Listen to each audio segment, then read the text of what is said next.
month, and we're starting off with the Dwayne The Rock Johnson's head photoshopped onto a scorpion.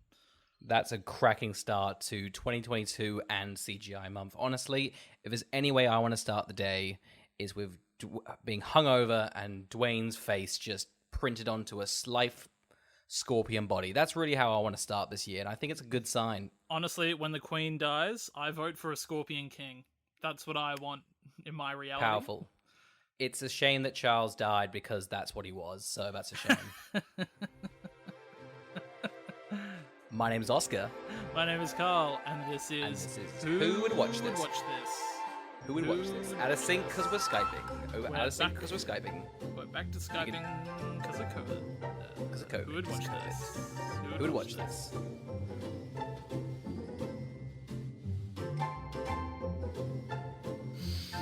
Oh, welcome to Who Would Watch This, the podcast where we watch a film, chat about the film, and try and figure out who would watch it. Today we're going to be chatting about The Mummy Returns. The Mummy Returns currently has an IMDb score of a 6.4, a Letterboxd rating of a 2.8, and a Rotten Tomatoes score of 47%. Oscar, what's the plot? The plot is the mummified body of Imhotep is shipped to a museum in London, where he is once again wakes and begins his campaign of rage and terror, which is the plot of the first Mummy. So, off to a great start. I think you missed the part of the plot where it said once again. True. Once again. Yes. So we know he's done it before. It's Yeah. almost like he's returning, but they don't want to use that word. Alright, Oscar, well, before we jump into Brandon Fraser's The Mummy Returns, let's rewind to a time when we hadn't seen the film and tried to predict who we thought would watch it.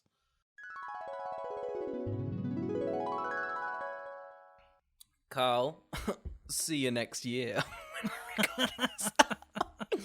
God, that's podcast comedy. You can't make that up. I love it. We're recording on the eve of 2019, and that's how back catalogue this podcast is. And we're pretty keen to get it started in 2020. Smashing it. We're about to go out for New Year's, but hey, we've got one thing on our mind, and it's The Mummy Returns with Brandon Fraser. That's all I'm thinking about. Have you seen this one? I've seen the first one. I like the first one. It's a bit campy. It's a bit cheeky. I think everyone likes the first one, right? It's a bit of a what is? I watched it recently with friends. It's really fun and a bit campy, and it's good. And I hope this one is the same. I've only seen the Scorpion Dwayne thing, which is funny. But hopefully that's just it being 2001. You've missed so the big twist of the movie spoiled for you. That Dwayne The Rock Johnson is put onto a scorpion. That has been spoiled for me because that's all I know about this one. I thought it was in the first one. I was kind of looking forward to that, and it didn't show up, and I was just like, ugh. The first one didn't have the confidence to put a WWE wrestler onto a scorpion. No, they were pussies, I tell you. I gotta tell you, whoever directed the next one, I hope it was the first man or woman brings the WWE experience to the screen. I'm glad that like WWE has settled on the Scorpion King films being their like in. They're like, oh yeah, like we'll ship them all over to a Scorpion King film. This is where they reside, and I think rightfully so. If I look at those WWE people, I'm like, oh, you could be Egyptians. It's true. I think people forget that WWE wrestlers are notoriously fantastic Egyptians. WWE is entrenched in Egyptian history. It is. It's weird they went from the pyramid and then immediately to wrestling. Nothing in between. Yeah, they used to throw instead of the chair. They would throw a little mini pyramid at one another when people would chant. Wow, that's powerful. They'd go, the Sphinx, and he'd pick up a Sphinx and throw it. That's how it lost its nose. Bit of history for you guys out there. This is also a history podcast, not just a movie podcast. It's true. Let's get into World War II, shall we?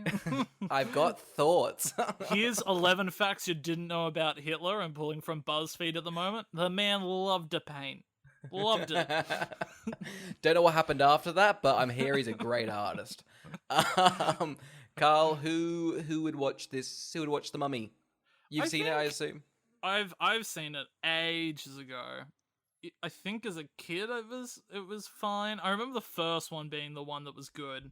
remember really disliking the third one. So I guess it's going to be for fans of the Mummy.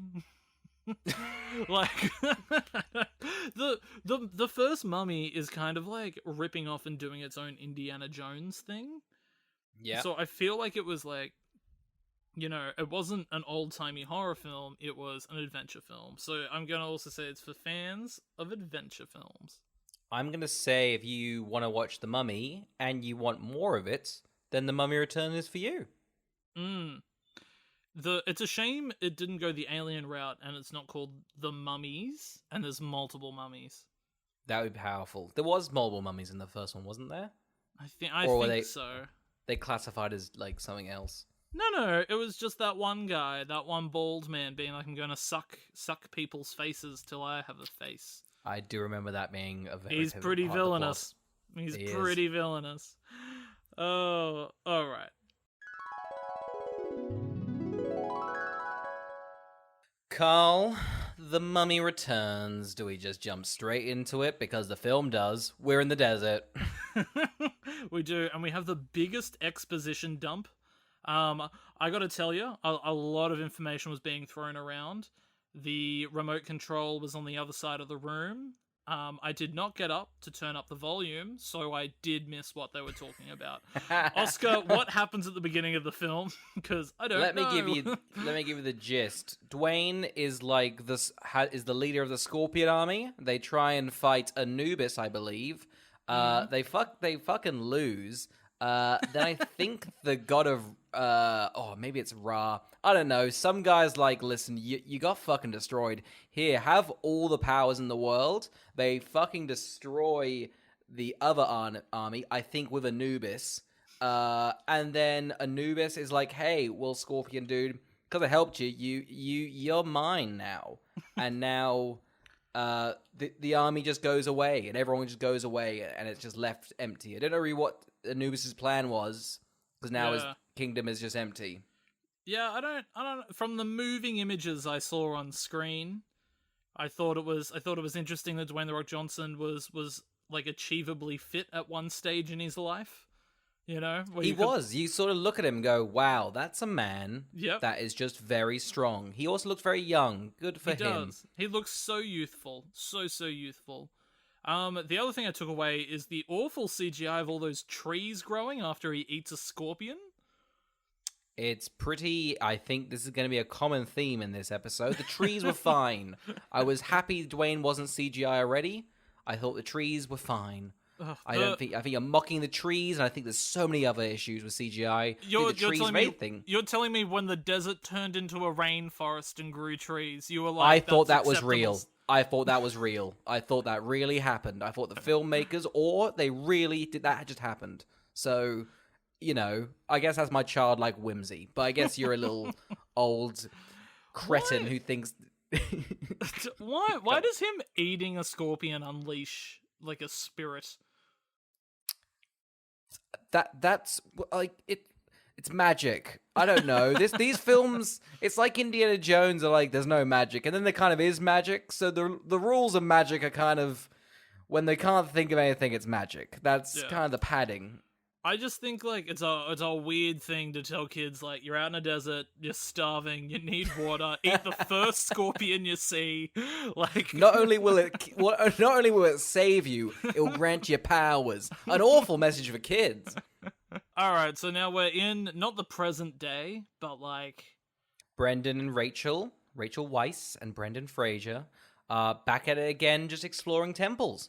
The Scorpion one, to be exact. Is this legal? They're just kind of waltzing around a temple, right? Is that... That was 1933 that was just a hobby, Carl. It's definitely illegal, but the British really went to town in the 1930s when it came to Egyptian stuff. That was free reign. The entire British Museum is made up of this hobby from the 1930s. It's definitely not legal.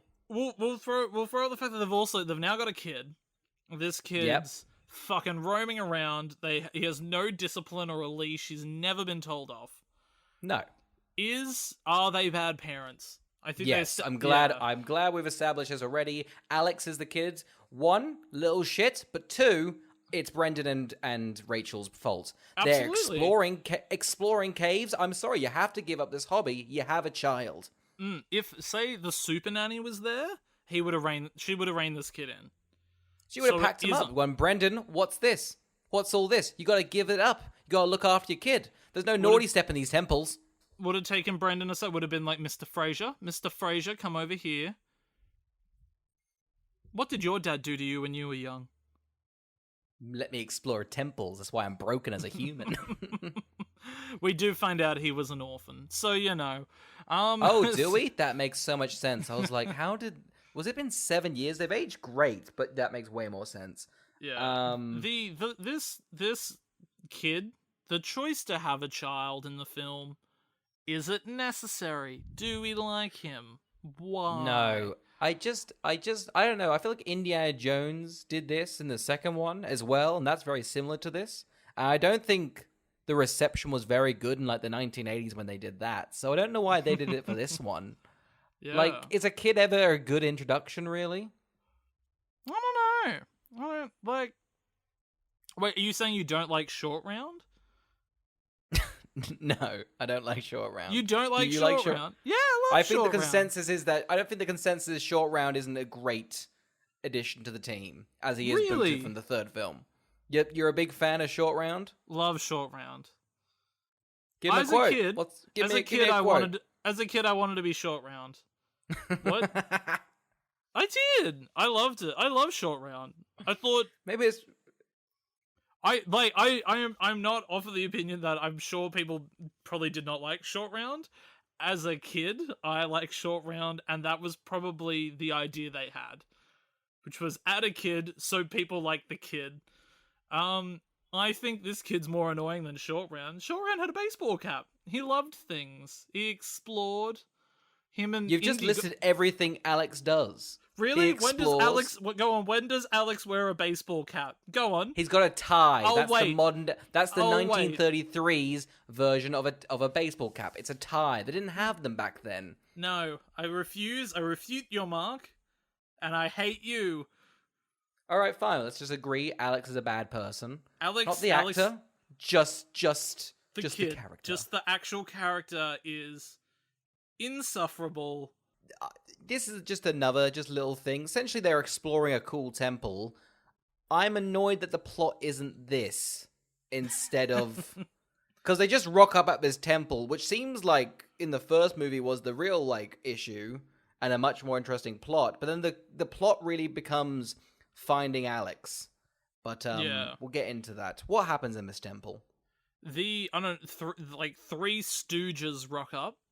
Yep, they're British. They're like, oh, let's rustle through everything.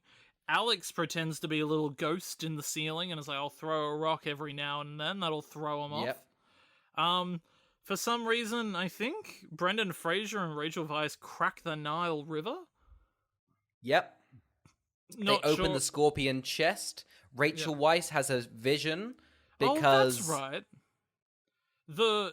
She's like, oh yeah, I'm pretty sure, I just had a manic episode, and I've cracked the code. Brendan Fraser should be asking a few more questions, I think, and so should Rachel. This is an insane...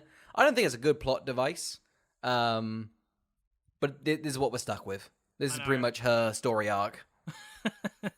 It is. It's weird that, everybody in the movie is, an ancestor of, a very close-knit group of people back in the day.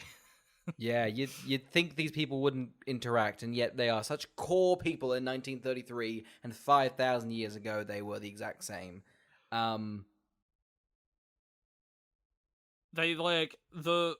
entire tomb gets completely wrecked.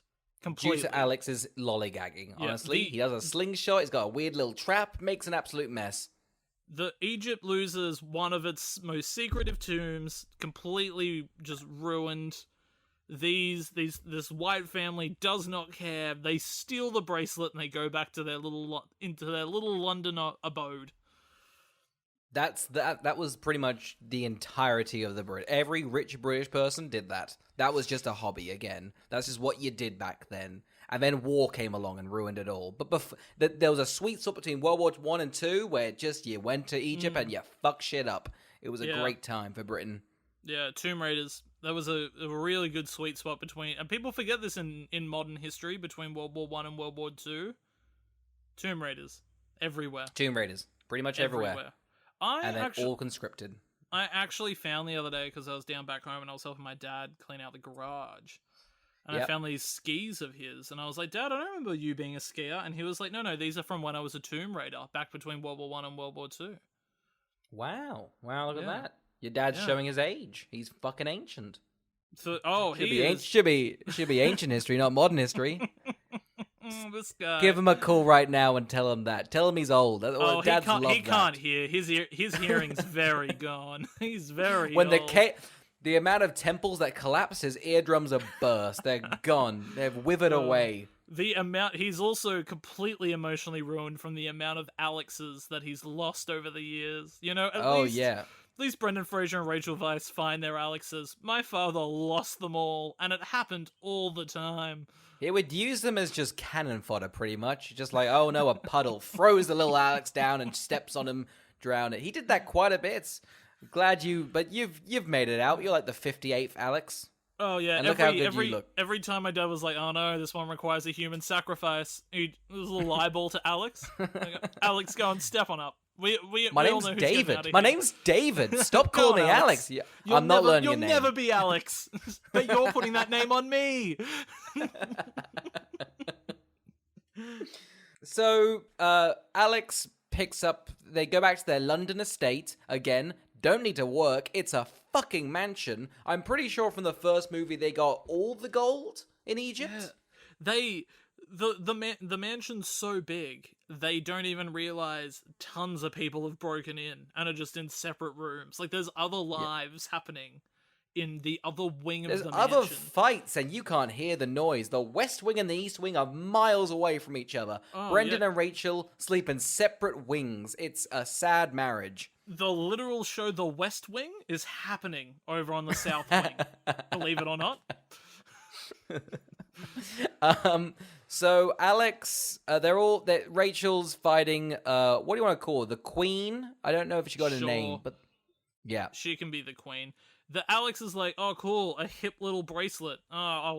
Does it fit on my ankle? No. Does it fit on my neck? No. Does it fit on my little wristy wrist? Yes. He Ben 10s himself, which is a great adjective, I think. Which was your favorite? Mine was always the 8th monster. Was that the big white one? Yeah, sure. He was fun. He rolled. Can you believe it was originally going to be Ben 100, but they couldn't come up with 100 designs? They should just gank like Pokemon, honestly. I don't think anyone would have noticed. Pikachu. I mean, Ben Tennachu. Fuck. They just copy tons of iconic characters. They're like, oh, I'm Sherlock Holmes. Oh, I'm Sherlock Gnomes. Like, that's 2 off the list. Tick, tick, done. All right, fuck it. I'm a dog. Just a dog. We can just cross off some animals. Absolutely. I'm a fish. He's just slapping on the ground. I'm a very tall giraffe. It's got double the neck, so it's very tall. It's kind of a bit freaky, isn't it? Pretty good alien. And he's a little pelican whose beak can hold more than its belly can. All right, fine. We'll write the Ben 100 script. We'll do it right now. 2 fights happen. We got the Rachel's fighting the woman with Alex because he's a little shit and got the bracelet on. And Brendan is fighting, what do you call these guys? The red villains, because they all wear red cloaks? Sure, they're reddies. You'll be happy to know, Carl, that there's another man who's made an appearance. It's the main dude from New Tricks, which I love. You remember New Tricks? Oh, we love New Tricks. New Tricks is a great show. You see, what happens is there's 3 old men and there's a younger person. Now, you see, here's the thing, the sort of the hook of the show. She's young and she's teaching these old dogs new tricks. Can they learn new tricks? They solve murders. The main guy's wife died. He's trying to solve the murder throughout the whole thing. Each episode, they solve a murder. It's funny because the dramatic question they ask is, can an old dog learn new tricks? And by the end of that television show, they learn they can't, and the old actors are all euthanized. Yeah, they're all put down, and They're quite all put frankly, down. rightfully so. Rightfully She so. looks to somebody off camera, and they're like, "Did you teach them new tricks?" And she gives a very solemn head shake of a no. And somebody clicks a shotgun, and then chases this actor around. Yeah, but he's very old, very hobbled. He's also English and playing. What does he do? What scene is he in? No, he's like the big main villain. What the? Oh, her dad. Yeah, the old dude. That's the guy from New Tricks. Yeah, good for I him, think- huh? Good. No, he's a guest star on Midsummer Murders. Now, here's the plot of Midsummer.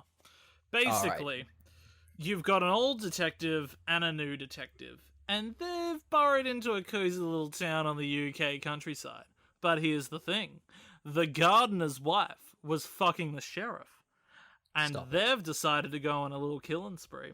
Now it's up to the new two cops to be able to solve the case. And you might think, does this happen weekly? No, it happens 4 times a month.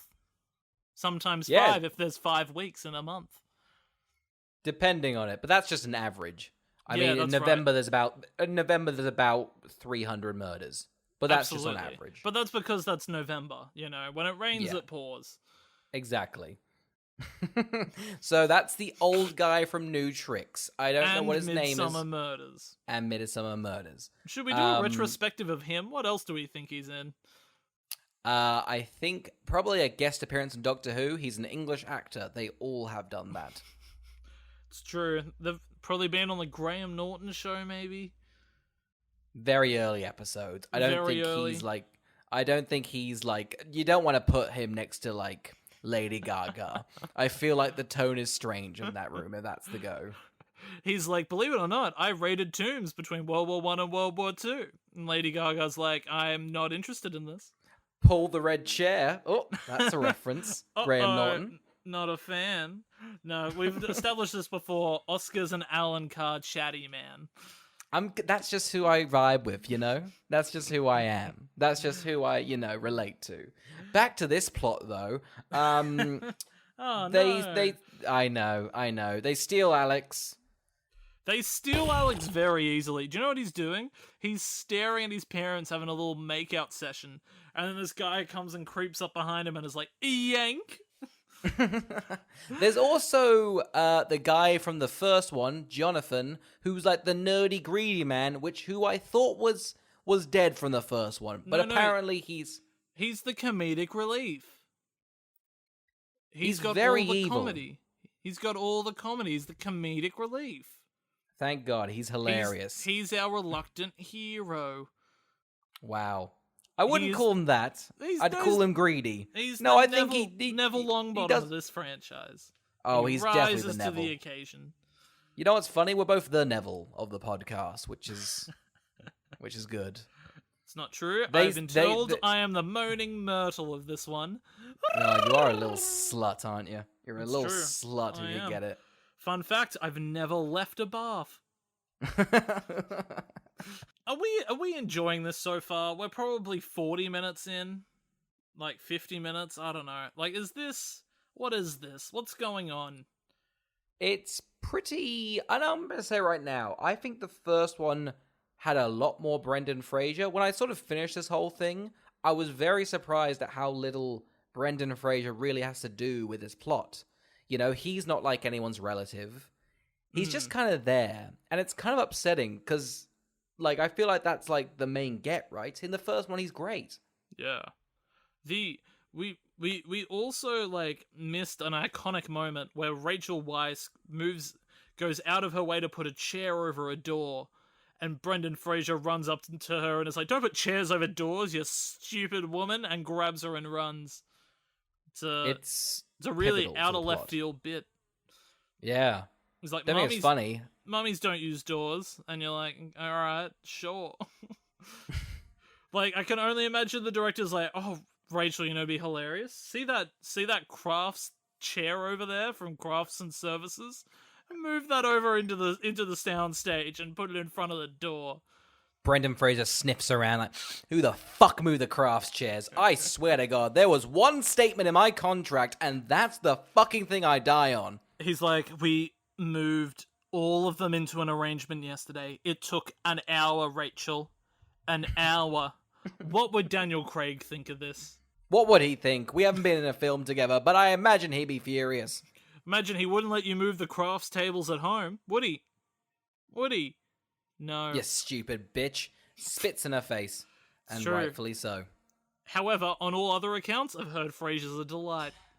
I hear it. Yeah, he's a lovely fan on set. He learns everyone's name, and that's He does. He learns nice everyone's name. He learns where they sit, and that's why he gets upset.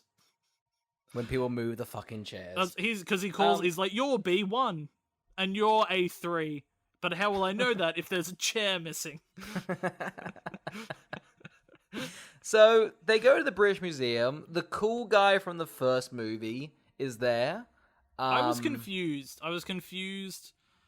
Because I feel like at the end of the first one he gets obliterated into dust. But I could be wrong. But it's like, I thought why a lot is of he these in a guys tomb? died. Yeah. We're not going to check. But Yeah. No, not sorry, not the cool guy. The cool guy with the sword. Right. Yes. And Brandon Fraser. And so anyway, him and Brandon Fraser pretty much go to the British Museum. Guns are blazing. Shoot up. Very outnumbered, but somehow just rock in there with shotguns, break the shit. But they release Emotet. You remember Emotet from the first film. And I wasn't sure whether it was the mummy from the first one until he looked at Brendan Fraser and went, "Oh, you." And then I went, they've had a history. That's good writing. That's and good writing also right there. I also remember my memory flashback because I remember from the first film, I always thought that was Billy Zane until someone told me it wasn't Right? Billy Zane. It looks so much like Billy Zane. Yeah, I'm very surprised it wasn't Billy Zane. I'm kind of upset, really. I know. He was probably filming The Phantom. Remember The Phantom? No, you've mentioned it many times. I He's don't know what purple it in is. The Phantom. People like The Phantom.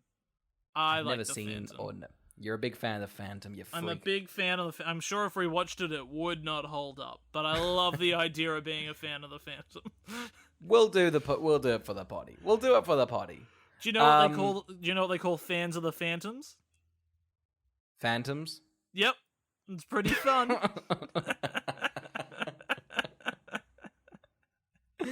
Oh, okay. Well, I mean, we just did like the Who Would Watch Us awards, but as they're like raiding this like museum, Alex and Jonathan get some screen time together. Not a fan of this. Oh, I Pretty much hate the it. worst couple on screen. I'll say it. I don't think that was an award, but We can give it to them. Worst on-screen chemistry.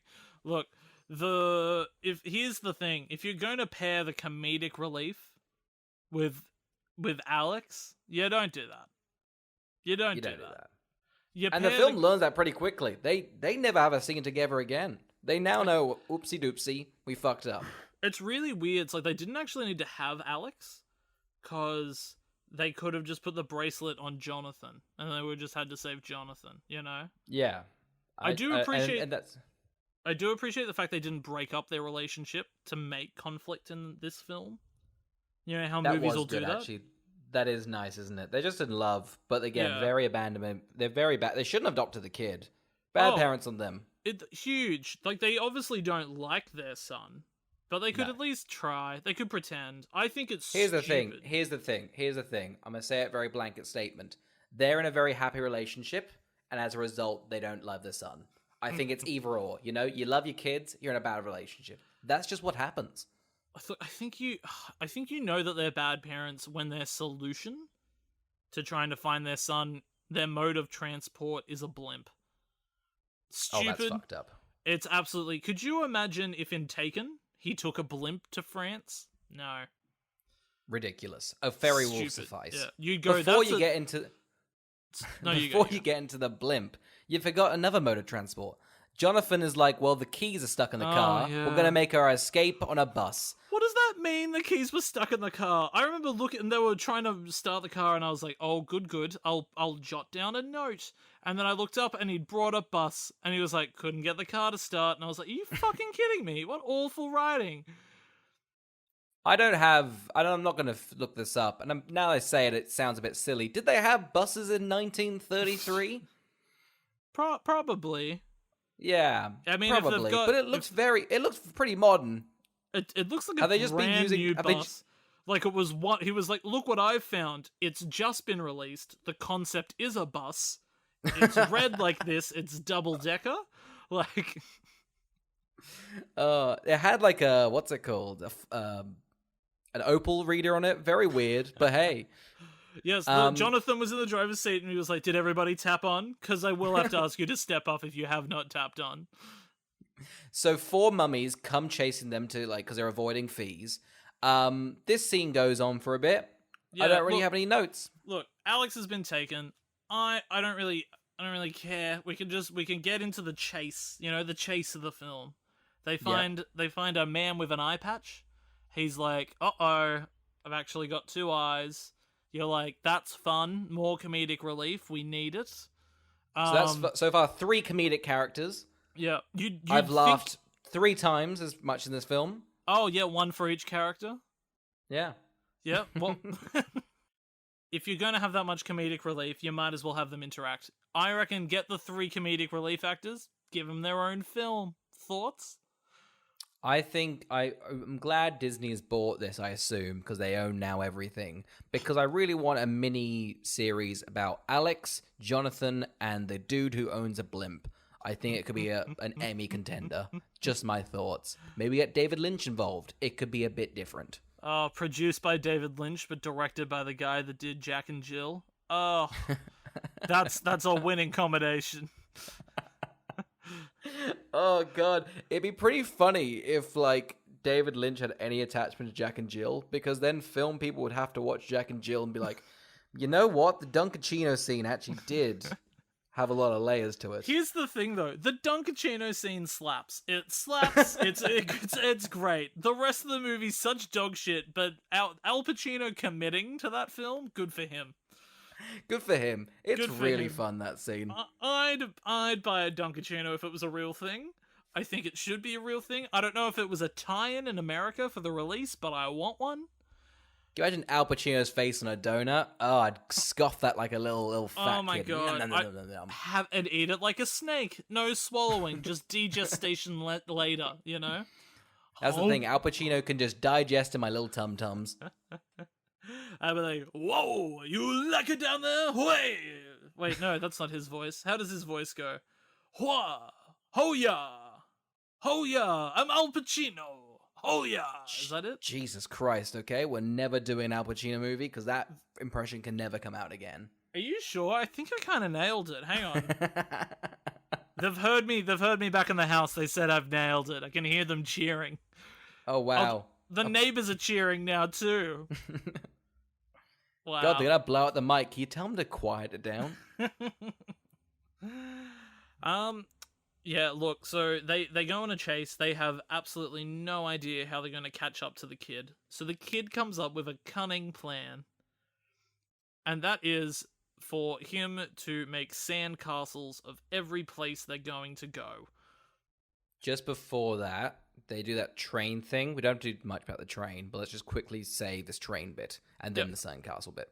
Go on. So they're in Egypt. They're all in Egypt. Yep. The villains have like a. How'd they get there? Because they basically are Blimp. like, there's 7 days, right? There's 7 days until this kid's gonna die, and then it feels like they travel for a month. No, planes weren't there weren't many planes in 1933. Not commercial. You're not getting from Britain to Egypt in... I would have loved it if Jonathan was like their vehicle guy. So every time they're like, "Oh, we'll take a blimp," and he's like, "Too late, I found a plane." You know, I got the Concorde. Let's just jump on that. We'll make record time. Let's smack this out. He's like, "I taped a bunch of goannas together, and we'll ride them." Like a sphere rolling through the world. So they're on this... The villains have got them all on a train. It's like a Snowpiercer train. It's really weird. Each compartment's like a new villain-esque. They've got like it is. 40,000 mummies coffins. This train has a class system and an ecosystem. It has it all. There's a lot going on. It's Snowpiercer, but just Egyptian themed, and I know. think it works. Again, we get more comedy relief. Alex needs to pee, and the person who's looking after them's like, "I'm gonna fucking stab you." Oh, and I loved this. Yes, yes. Alex breaks through the toilet. Luckily, where he's broken out is the temple they were at, so there you go. Alex is immediately captured, but and then he's put in shackles. So he's captured. He escapes. He's put in shackles. He's immediately then escapes, and then has a cunning plan to leave a trail of sandcastles. It's true. These sandcastles are ludicrous. I had an absolute big giggle every time one got revealed. Be like, uh-oh, he's done the Taj Mahal! And it's just like, what intricate little castles, but also not intricate at all? And why are they standing there? Because he keeps on covering them up. He's like, oh, I'll put my jacket over this one. And they pick up the jacket, and what it should do is just brush away the entire clue. But they're like, they reveal it like, yes, this exact. He's pretty much planned out where he's going to go in Egypt and made that. And I think it's so funny that, like, one, it leads Brendan and, like, Rachel to him. But then you see Alex making one of the sandcastles. Such detail. He's only done, like, the scaffolding at the base. And the villain just steps on it. And, what a great... Alex, like, for fuck's sake, you bitch. I was trying to make a very detailed sandcastle. I imagine the villain was like, I knew it. I told them you'd been building sandcastles. No one believed me. They said it was the stupidest idea a kid could do. But I knew you were doing it. They were so intricate. You had doors. You made sand doors. How the fuck did you do that? Stiff breeze could have ruined your plan. Absolutely. He should have just come over and done a little... and just blown it out just into the kid's eyes, and he's like, oh no. So Brendan, Rachel, Jonathan, and the dude who has a blimp, they get a blimp, they fly to where the temple is. Emotep is like, listen, while I've got you here, I'm just gonna fuck around with some magic. Is that cool? And like, everyone's like, yeah, go nuts. So he's then like, all right, I'm just gonna make a massive tidal wave with a face on it, just in case anyone's flying a blimp in this valley. It's so fun. It's so fun for a villain to be like, what if I was a wave? And just be a wave. You don't see that nowadays. That's the thing. That's the type of acting I miss. Is, I feel like if William Dafoe was told he was going to get to be a wave for a short amount of film, he'd love it. He'd fucking commit. That's what he'd do. His head would be like this. It'd be going with the waves. Carl is moving in such a wave-like motion, if that's how I would describe it. A wave-like motion. Oh, the hands have come out. My hands are involved. Here we go. Wow, Willem Dafoe on screen. You can get this. If you donate to our Patreon, we haven't made yet, but you can actually see just this clip. Oh, really? I better put a shirt on then. No, the sweat adds to the wave. It's very immersive. It's a 4D experience. Give me 11 minutes while I get my breath back from being a wave. And he's basically like, cool, they're dead. Let's not check and let's persevere. Now, during this time, there's been such a huge amount of filler backstory for what's going on in terms of why they can remember memories, why this chick is going to get a new soul, what happened to the mummy. It retcons ideas from the first film. Like, it's so dense. It's like Back to the Future Part 2, but if Marty went back to the first film and just took a fucking dump on the DeLorean and just went, that's why it smells like shit in there. And if he became a wave, woo! Oh, okay. The wave gag's back. I'll repeat this one because it's visual. It's good as well because Carl and I paused the podcast for an hour and he's got his strength back and now he needs to rest for another hour. We'll be back in shortly. I'll have a here's the thing that Oscar's learned. If I'm doing a physical bit for the podcast, you wait until I tucker myself out. You pause immediately, you go and you're like, we'll give it an hour, let him have his nap, and he'll come back. But God, it's upsetting when I do the bit again, because you're like, that's the day gone. That's the day gone. I'll call you in a week. We'll sort it out. It's nice to have a carer. Yes, look, do you have a comment for all this backstory? It's pretty heavy. I hate it. It's dense. All we it's need stupid. to establish is that Rachel is in competition with the Queen. They do a fight scene. The Queen beats Rachel, and then I think gets the hand of Imhotep. But I can't remember the first one. There's some issues. Anyway, I found up some fucked up... Like, apparently they trained for like 4 months for this scene. It's quite impressive. Did they? But not really. I skipped the scene. Rachel Weisz poured 4 months of her fucking soul into that, and you hit a skip button. Go back and rewind. You're gonna watch it. When these movies are 2 hours long and there's a nonsensical fight scene, I will not watch it. I refuse. I'll give it 3 skips until it's over, and I'm like, cool. Because at the end of every fight scene in these shitty movies, someone explains what's happened in the fight. Every time. Oh, it's great. So I never miss bus it. sequence, great.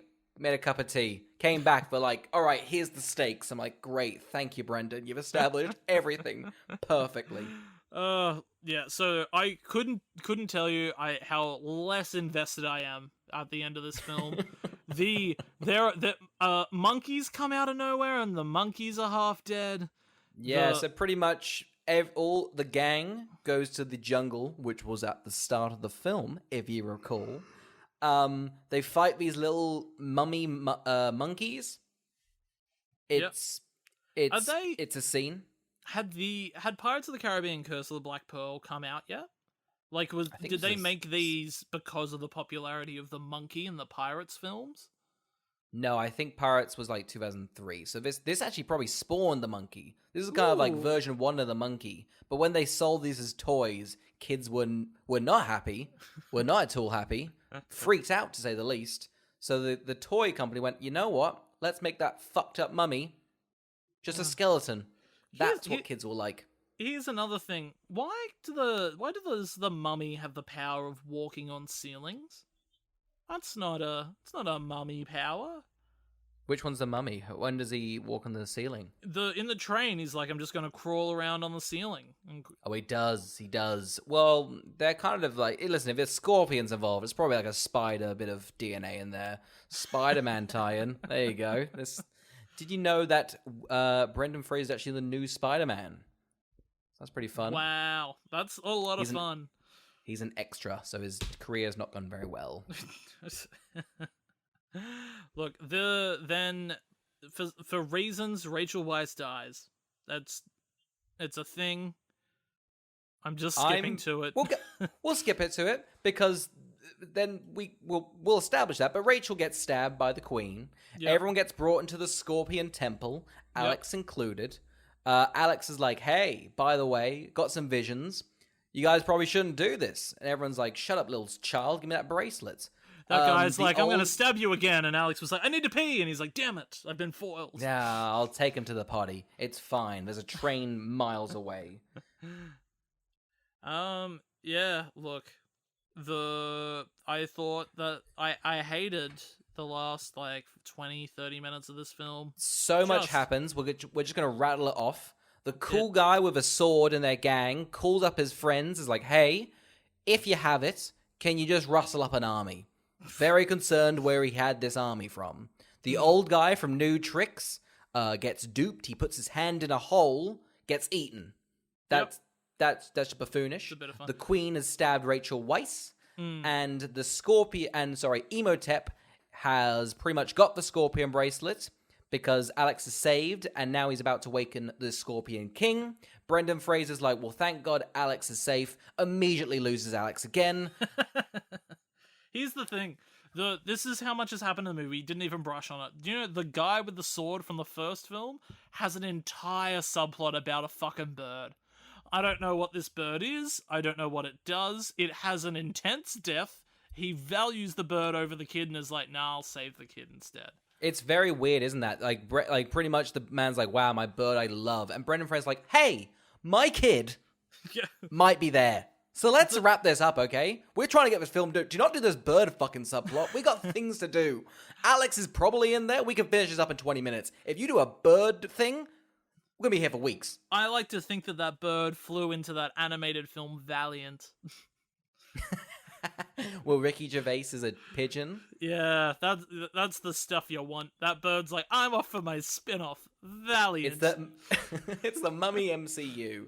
It's the MCU.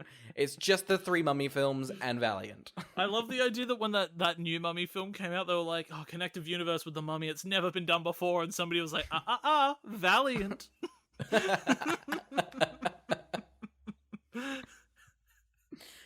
All right, here we go. I mean, we didn't establish it, but then again, neither did the film, really. Essentially, Jonathan and the guy with the blimp have been fighting over this golden rod for the whole film. Right. I don't know why they brought it. Luckily, though, Brendan Fraser looks at his arm. He's got a tattoo. He, holds it up against the hieroglyphics, go, hey, that fucking rod we have, that's a spear. Only thing we can kill him. Why do they have this, Carl? I don't know. I'm also confused, sorry, because at my notes, I've also written the comedic relief beats up a woman. That happens, doesn't it? He hits her. He does. Yeah. Yeah, he's pretty much Weird. the queen's like, give me the spear, and then Jonathan just goes for the a coward's punch to the back of the head. It's a weird scene. He laughs and kind of gets off on it. I don't know if it should be around Alex. It's weird. Yeah, look, I think that either the child should be taken away and or just left on the island to die. Wise, yeah. Yeah. The can we get to when the scorpion comes out? We can get to when the scorpion comes out. Dwayne's a scorpion. What the fuck is this? And what does it have to do with anything? Why is he a scorpion? I don't know. He ate a scorpion to survive, but I don't think Anubis is scorpion. He's kind of dog-esque, so I don't know why he's not a dog. I guess we'll talk about it. The CGI is fucking atrocious. It's why this film's... Yeah. It's very funny, though. It's hilarious. Nothing moves appropriately. There is also an incredible line reading right before the scorpion dies. Where what's the mummy's name? Emotep. Emotep runs into the frame very late and just goes, no! But with his arms in a presenting manner, like he's got to show everybody what's happening. It's so funny. It seems like both CGI, The Rock, and Brendan Fraser all right, scene over. They kind of walk off, and as they're walking off, the guy's like, fuck my line. Fuck. I need to get paid by the fucking vowel. Let's know it's going to be real fucking long. So... Again, the Scorpion King's not much fucking match. A human kills him. He's nothing. Doesn't really feel like... It's like they've done the dumbest thing where it's like, what if we put a man onto a moderately fast insect? And it was big. And you're like, why? And it just moves slowly. Very slowly. Does it ever try and sting anyone? I don't remember it trying to sting anyone. No, I think he's got pinchers, but they're more just an issue because he can't pick up anything. His claws just can't really get anything. I thought he was kind of more of a lobster, to be honest. Yeah. Yeah, had he had a slight red hue and or been boiled, I think it would have been the Lobster King. All right, hear me out. Would we tuck into Dwayne The Rock Johnson as a lobster? Would we eat that? Oh, did you see New those podcast biceps? idea. Would you eat this? I'd crack open his little arms, slurp out the meat. That's some where fucking those meat tender is. meat. The claw is real good. Oh my god. Okay, so at the moment, Scorpion King's dead. Now I really want to talk about this quite a bit. Essentially, Alex, in the midst of this, is like, well, I'm just a child, so I know what I'll do. I'll read a book, and I'll have essentially a 3-letter phrase, and I can bring back people from the dead with no consequences. This feels like an insane idea. why this is allowed? Why is there no consequences? What's the rules for this? Can Alex now just revive the dead? I think so. I would have loved the concept that he's not allowed to pick who he revives. So he just keeps getting random people. Yeah, he just gets random people. It's like I don't know, it's like Alfred Hitchcock gets up and brushes himself off and is like, thanks, and walks out of the tomb. Like, it's 1933 though, so he's like 20, so he's like, you don't know who he is. So it's just like, who are you? I'm Alfred Hitchcock. Like, I don't care, man. He's like, well, I'm gonna go fucking make Psycho, you prick. I don't know, who's somebody famous back from then? I don't know, Poirot? Was he big? Poirot, yeah, the Kenneth Branagh raises Kenneth from the Branagh. Disney did that for him. Every time they want him to direct a movie, they just resurrect him from the dead, and then he smacks out like Artemis Fowl or something. Good at that. Each time he awakens, his mustache is bigger. Wow. That's the only consequence of bringing someone back. They get a little bit of stubble every time it happens. How funny would it be if it's like you can bring anyone back from the dead, but they will have a mustache? Alex slams the book closed like, all right, that's dark magic. I'm not fucking around with that. My mother will never have a mustache. Never. If she goes through menopause, I'm killing her. That's just what's happening here. It specifies in parentheses it can't even be like a good mustache. It has to be patchy and a little curl at the end. Oh yeah, it's freaky like what I have. Yeah. I was I was brought back to this earth to record this podcast. So here's the thing. Are you happy I revived you, or because of your mustache do you wish I'd left you dead? I wish I was burning in hell, quite frankly. But clean shaven, it'd be a much better life. Doing a weekly podcast with me is a little bit like hell, surely. That literally is what hell is. That's all they have down there. Everyone's recording a podcast and it's hell. It's not even hot, it's just this. This is pretty much exactly it. But everyone's nice and clean shaven. It's lovely. I was telling somebody that I have a podcast, and they were like, you couldn't contribute less to society, could you? And I was like, no. Fair. Very fair. Fair. And I was like, will you listen to it? And they were like, sure. It's always that, but no one listens. No one listens. Nobody does. Except for you. You out there. Yeah, that's right. You looking around with your headphones thinking, oh my god, are Oscar and Carl watching you? Yeah, we are. We're in the bushes. We've got a spear. We're going to go for you. All right, 3, 2, 1. Carl, we're going to give all the listeners a kiss. I'm the left ear, you're the right ear. 3, 2, 1. There you go. That's just for you. And that's the sound of a lot of people very upset, turning off the podcast and filing for harassment. Fair enough and valid. Okay. Scorpion King's done. Everything gets sucked and fucked back into... Oh, I felt bad for this. The Rachel Weisz comes over and saves Brendan Fraser, and so the mummy looks over to his girlfriend and is like, "You gonna come save me?" And she's like, "Nah." And so with tears in his eyes, he just kills himself. I was like, "Oh my god!" And then the queen's like, well, I'm out of here. Gets eaten by scorpions. Should have saved your man. She trips anyway. The amount of people that fucking trip in this movie, honestly, you'd think everybody was wearing heels for the first time. See, that's what it was like in 1933. Every raised platform was slightly off. You wouldn't believe the stump toe. That was killed more than gangrene. Jonathan's like, I couldn't get us a car, but I got everybody a sick pair of heels. Now let's go. In 1933, it was for men.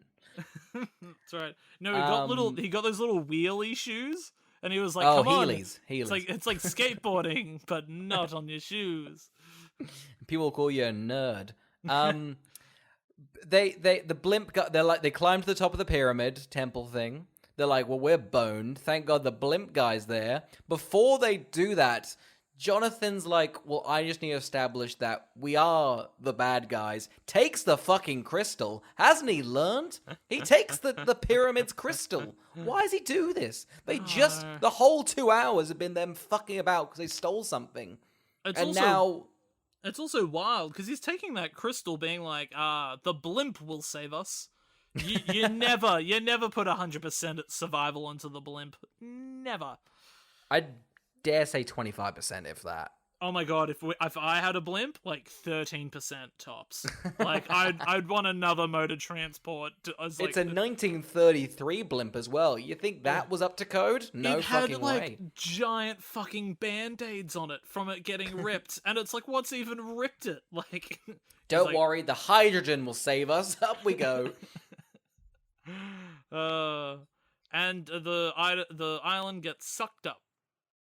Yep. Rachel then has they fly off into the sunset. I can't believe this. Rachel Weisz is like, I saw heaven.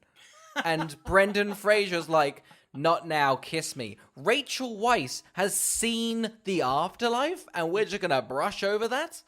You can't just leave. Alex can bring people back from the dead, and Rachel's seen heaven. You can't end the film there. That's so intriguing. What the hell? Crazy. It's crazy. They've set themselves up so much for an intriguing sequel, and all they've gone is, what if there was a dragon?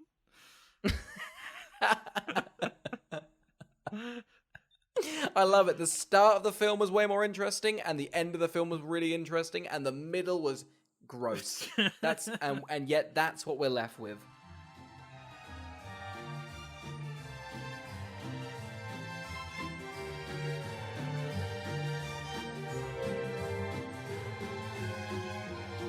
Oscar, who would watch The Mummy Returns? This film has an audience. It's people that, and I think a lot of people do like this one. I think a lot of people love The Mummy, the first one. A lot of people our age love The Mummy. A lot of people have seen this one. It's kind of the Back to the Future 3. I love Back to the Future 3. If I had to watch that now as an adult without any context, I'd be like, that's a little bit silly. But I love it because I watched it as a kid. This is probably for people. I just feel if you watched as a kid, you probably love it. Did you? If you hadn't revisited this, would you have said this is okay? Yeah, I think, yeah, off the top of my head, if somebody had been like, you ever seen the Mummy trilogy? And I'd be like, yeah, they're all good. You know? Like, 100%. That first one is quite fun, if I recall. I think I watched that a few years ago. But I watched that like a year ago. It's really good. It's fun. Yeah. This is just, like, this is, to me, like, the Transformers 2, just those really soulless blockbusters that are, like, unpleasant to look at, awful plot, just annoying characters and comedy, just something that's just really upsetting. And then this film made $450 million worldwide. I'm not super surprised. I feel like that first one did great. It came out like 2 years after. Everyone's like, well, I like the first. Might as well watch. Everyone's back. You know, it's like, oh, fairs. Like, here's the thing. Like, although, like, the plot sums it up, it's like, we're doing it again. And you know what? That, like, bold, just like, you know what, we're doing again. You want to watch it? Yeah, sure. It should have been called The Mummy Again, with a exclamation mark. That would have been pretty funny. Because that's what it pretty much is. The Mummy Again! Screaming at you, the poster. Very loud, very angry. Or again, comma, The Mummy. Ooh. I'd watch that. That's a bit of mystery. It's like a mystery now. Yeah, look, I agree. I think this is a movie for people that like when the actors from the first film come back for the second film. that pool of people... They love returning actors. Whenever I watch it, that's honestly why TV's blown up at the moment. You know, every season, they're back again. Oh. Isn't that great? Desperate Housewives season 3 to 4. Oh my God. You should have seen my face, Carl. They're back. Have you seen The Big Bang Theory season 11? They're all back from season 10. Fuck off. Yeah. You're fucking with me. Yeah. They've fucking nailed it, I tell you. Nailed it, haven't they? Isn't that crazy? That is crazy. Wild. I don't know. People like these films. Sure. I think if you watch them now with like we did, it's weird. It's like a weird 2000s blockbuster bubble. Here's the thing. If you like The Mummy Returns, then you probably understood our Valiant reference. And if you did, that's not good. That's not good at all. So There's someone listening at home with a Valiant poster and the Mummy Returns poster, and they're currently lighting it on fire because we've just destroyed them. We've destroyed the Mummies, the MCU. No, it's got it. No, somebody's looking at those two posters. They've got their head turned. They're looking at them like, maybe they are from the same universe. Maybe they are. Maybe this is my No Way Home. Like They have some red twine. They connect the two posters like a fucking course. It all fucking makes sense. A single line just connecting the two. Oh, Oscar, palate cleanser. We both watched Spider-Man. Oh, we did. I've seen that. They have No Way Home. No Way Home. That's the problem. They just don't have an idea how to get home. They have No Way Home. And it's fun, because at the end, Spider-Man has no home. Spoilers, but everybody that's wanted to see this film has seen it by now. Yeah, I feel like if you're listening to this podcast and you're an hour in, essentially this is the hardest way to get spoilers for Spider-Man Home. We've hidden it behind an hour of a podcast. No way anyone's getting spoiled here. We've put it in the least listened to part of the podcast. We know you click off before here, so don't tell us that we've spoiled the movie for you. Look, as a very big Spider-Man fan when I was young, I very much enjoyed seeing this because I've liked the Tom Holland films. I think the Andrew Garfield films aren't good. I really like the Raimi films, and then I thought this was a good movie because it kind of tied them all together. It actually made those Andrew Garfield films a bit better. I think the performances are all strong from all the returning villains. It's a handful of fun surprises along the way. I just think it's a good fun blockbuster. And in comparison to this fucking shithole film, that it turns out it's hard to do.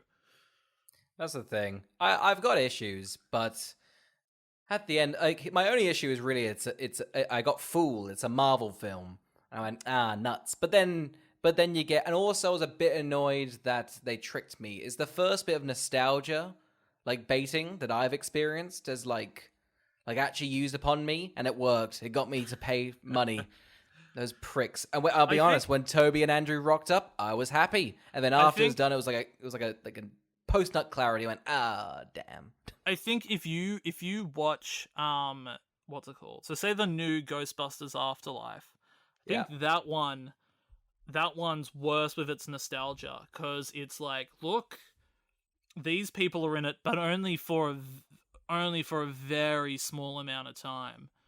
Whereas I think this movie would have been guilty of it had it done that too. But because they're brought in about 2/3 of the way through and then are just in it, it feels like, because they totally could have just been in it for a second, really.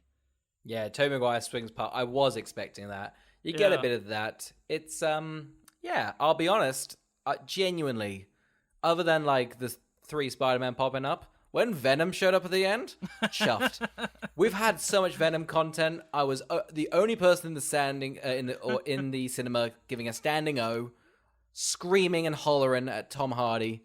I'll say right now, I think it's the best. This is like, honestly, like a screenwriter's wet dream, because the next person who does the next trilogy, they have a clean slate and they've got a smidge of Venom. Like, that's genius. Yeah, it's an incredible setup for your next, like, where you want to take them. That you've essentially been given, like, a fucking playbox.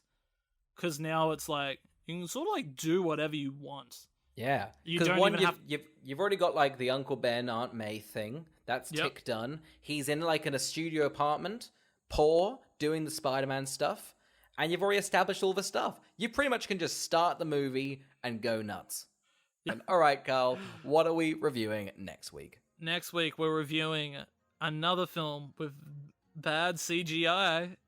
It's Star Wars Episode 2: Attack of the Clones. I'm terrified that we're going to get lynched and killed for this, but I think most people would agree, other than like what the memes have spawned of it, it's a bit bad. I haven't seen it in a very long time. Yeah, I don't think people love this one, so I don't think we'll get murdered. Yeah. You know? We might get swatted, but who Here's knows? the thing: if you're like tuning in to a podcast that just makes fun of bad films, and we're doing a film you like, probably don't listen to it. Like, Or do and comment. Get our aggravating up. There you go. People fight in the comments. Just don't mention us or our appearances or our opinions. Otherwise, we will cry. I'm not in an emotionally good state whatsoever. We're very good. We hate the taste of our medicine. We have very thin skin, and we'll continue to bully. We're essentially a bully that if you give any grunt back, we'll cower. We're cowards. I'll crumble immediately. Until next week. Bye. Thank you for listening.